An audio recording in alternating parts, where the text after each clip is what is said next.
আসসালামু আলাইকুম। রমজান বা ঈদের স্পেশাল ডেজার্ট হিসেবে ঠান্ডা ঠান্ডা ফালুদার কোনো জুড়ি নেই।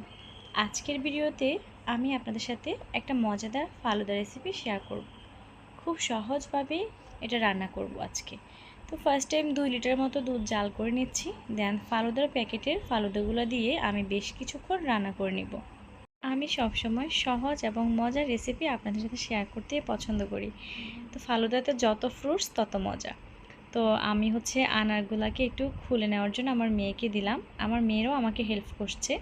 এখানে কলাগুলোকে আমি একটু স্লাইস করে নিচ্ছি। এক এক করে সব ফ্রুটস আমি কেটে নিব। আর আঙ্গুরগুলোকেও আমি স্লাইস করে কেটে নিচ্ছি। আপনারা আপনাদের পছন্দের শেপ করে নেবেন।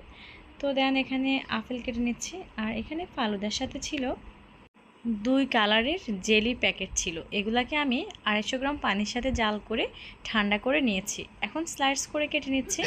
এটা ছিল ব্যানানা ফ্লেভার আর এটা ছিল অরেঞ্জ কালারের। এটা অরেঞ্জ ফ্লেভারের ছিল। এই কালারগুলো এত বেশি সুন্দর আর ফালুদাকে অনেক বেশি কালারফুল করবে। তো আমি এখন মিক্সড করার পালা। সারাদিন রোজা রেখে এরকম একটা ডেজার্ট সারাদিনের ক্লান্তি দূর করবে। এক এক করে সবগুলো ফ্রুটস মিক্সড করে নিচ্ছি। এটা খেতে অনেক বেশি মজা হবে।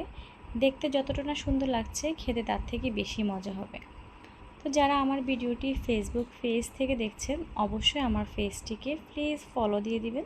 যারা আমার ভিডিওটি ইউটিউব চ্যানেল থেকে দেখছেন, অবশ্যই আমার চ্যানেলটিকে সাবস্ক্রাইব করে দিবেন।